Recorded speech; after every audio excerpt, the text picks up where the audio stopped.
Let's start with the things we enjoyed from the weekend, our favorite things from the weekend. I'll just start. I know we'll get to it a little bit later on. The Phoenix Suns got swept. It's just one of my Great favorite. effort. I Great love effort, watching boys.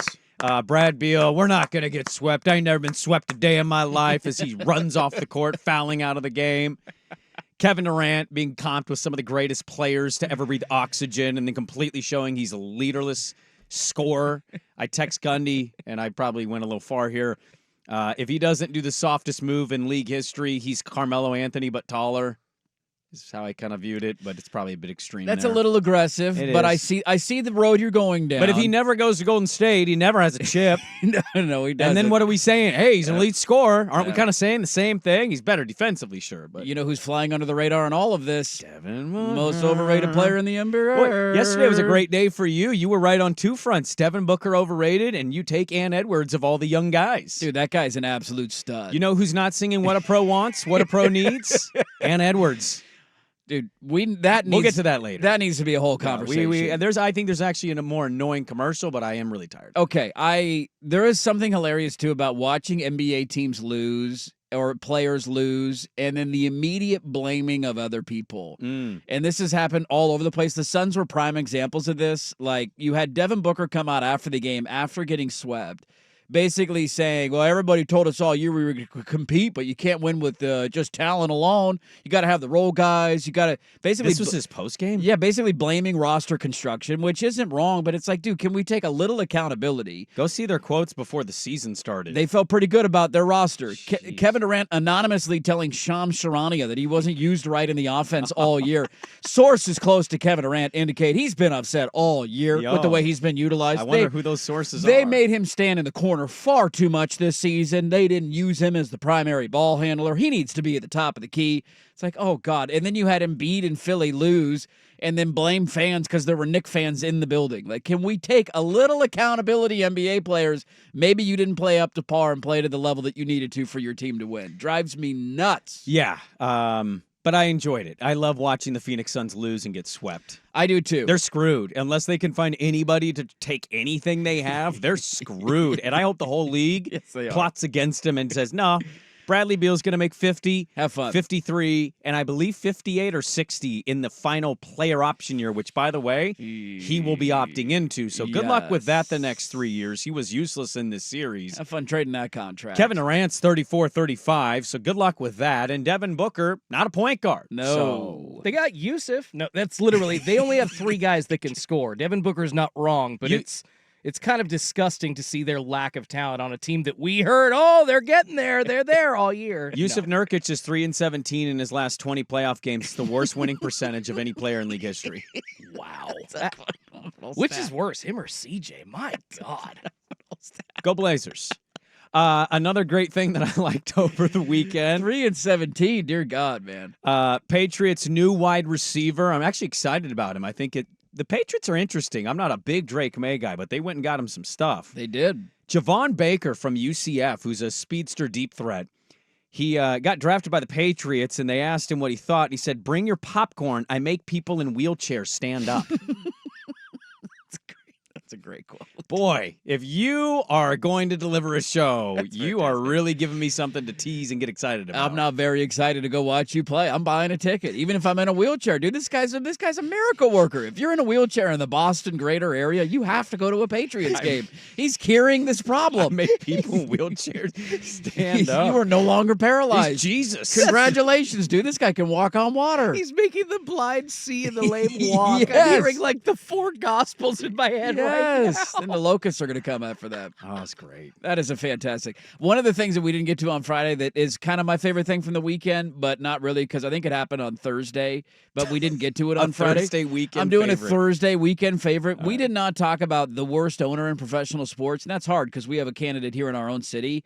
David Tepper and what he did to a local restaurant. I'm so upset that I forgot to get to that on my show notes. And then the video came out after our show Friday. Yes, so David Tepper, if you didn't see it, I'm sure you have by now, but there was a local restaurant in Charlotte that put a sign up on their restaurant that said, let the coach and GM make the pick this year. One of those like sign stands that you place in and out of your restaurant. You put on like a sidewalk, Yes. right? Like you just a special today. And it was a big one with some interchanging letters. Let the coach and GM make the pick. Well, David Tepper, the owner of the Panthers, happened to drive by the restaurant, decided, you know what? This is like 2 hours before the NFL draft. I got a good idea. I'm going to stop and I'm going to go into the restaurant because this makes a lot of sense. Not only did he go in, which is such a low D move, he then walked in and took a guy's hat off. Yeah, he was talking to him for a second. You see on the video. And then he pulls the hat off almost as if he's indicating it's disrespectful. Give me some respect, young Sparky. Like he kind of looked like he was pulling one of those cards. You think you're a president of the United States? Am I supposed to bow upon your arrival? You are an idiot. You're a horrible owner. Somebody needs to fight this guy because he clearly has never been humbled in his life. No. And somebody needs to humble him quick. One of the worst trades of the last 20 years in the NFL is what they did last year with Chicago, going after the #1 overall pick. If Stroud wins a Super Bowl, it's going to go down as one of the worst in NFL history. Because they traded a chance to get Caleb. They were the worst team in the NFL this year. They drafted the wrong quarterback from their class, and they don't have any assets to really help him out because, again, they mortgaged their future for Bryce Young. He then ended the season throwing drinks on fans in Jacksonville who were critical of him because he's an idiot and a horrible owner. And then on the day of the draft, he decides to walk into a restaurant. And there are times when you're reminded that Jody Allen is the absolute worst. But there's always somebody maybe worse out there, and David Tepper takes that crown. Another thing I enjoyed, I watched the Oregon spring game. We'll get to those festivities later on in the show. But finding out, watching on that broadcast, Dylan Gabriel, named after one of my favorite football players of all time, Corey Dillon. I missed that anecdote. Yeah, I heard it on the Pac-12 network calling the Big Ten spring game. That was really weird, wasn't it? Very odd. I guess the PA guy, too, at Autzen, opened it up, or somebody got on the mic before the game started and said, welcome to the Big Ten. They still had the logos on the field. It's very Curb Your Enthusiasm theme music. And then Yogi had to talk about on the broadcast how they're going to fit into the Big Ten. It was very like, this is just weird all around. I don't know what, they didn't really explain the tie-in, but Corey Dillon is in the Hall of Very Good for me. I really loved Corey Dillon at UW and in the pros. He's a stud. And so I thought that was a cool little anecdote about the new Oregon quarterback. Well, I enjoyed watching another spring game this weekend, and their attendance fell by more than 50% from year 1 to year 2.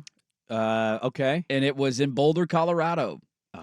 They sold out their spring game last year. They had 48,000 people for their spring game. And it was a massive story of like, oh, my God, look what he's doing. Look at Dion. Yeah. They had Lil Wayne in town for a concert this year. By the way, one of my not favorite things, Shedeur Sanders got to open for him. Yeah, he thinks he's a rapper. That song is one of the worst songs I've ever heard in my entire life. I would rather listen to Rebecca Black's album than listen to whatever that song was called because he mumble talk raps. He's not going to tell you to get down on Friday. It was terrible. No, he's not going to tell you Saturday is the next day. He's not going to tell you that. You don't get that in a Shedeur Sanders rap. If you're an athlete, you either have to have a rap song or a podcast nowadays, right? It's one of the two. Or you're LeBron and you just have your own 6 show. I don't even want to play it. Go look it up if you're interested. It's just horrific. Yeah, they went from 48,000 to 25,000 people. Still better than a lot of other places. Still better than a lot of other credit. places, which is still impressive. But I did enjoy that honeymoon phase is a little bit. You win 4 games. Do you believe now? Now you're losing fans. I'm curious to see how the year goes for him. Cool little nugget. One undrafted, one drafted. Tariq Owens and Jeremiah Trotter Jr. both drafted or signed to their dad's former teams in the NFL. Tariq Owens is a wide receiver signed by the Niners.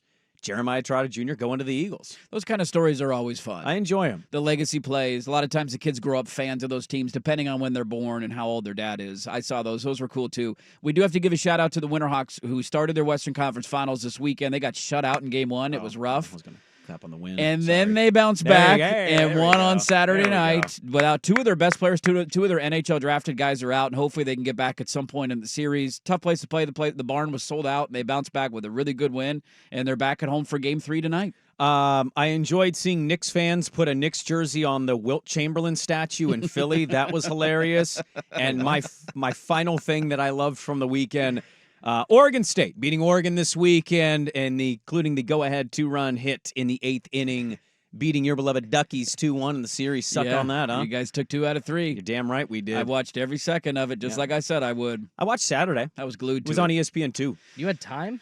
There was so much on this weekend. I mean, 4 games each day in the NBA. I watched 2 Mariners games. Stanley Cup playoffs. Was Saturday NBA great NBA? I'm not saying it was great, but I wanted to know what was going on. So I mean, trying to remember I who got even played on it. Saturday. Thank you. I think you're proving my point. the Pelicans got their booty reamed way to again. know show. Very good. You didn't want to watch Magic blow out the Cavs? You didn't watch that? Nobody's Miami. watching that game. It's Miami lost by 40. They were down by 30 in the second quarter. Like, thank you for proving my point, I Schultz. don't understand why professional athletes don't show up to a game in the playoffs. It's like you guys show up to do a show today, and you kind of just mumble the entire time. That's No the show for equivalent 3 hours. Yeah, what the Miami Heat did on Friday, Saturday. We're coming up next. We're gonna So there you go. There's my favorite things from the weekend. Can you make sense of the schedule of why you guys get the home games in baseball, and then we get to play one game in Eugene this weekend, but it doesn't count? We're better. All right, fair enough. We're better. the way We it started works. your program for you. We're better. This is the way it works. Hey, we kept your coach. You're welcome. Hey. That's Hey. right. How many of those natties you got if he walks to Texas after year 5? How much more of that beef gear That's did right. he help sell, huh? He helped your guy. You're welcome.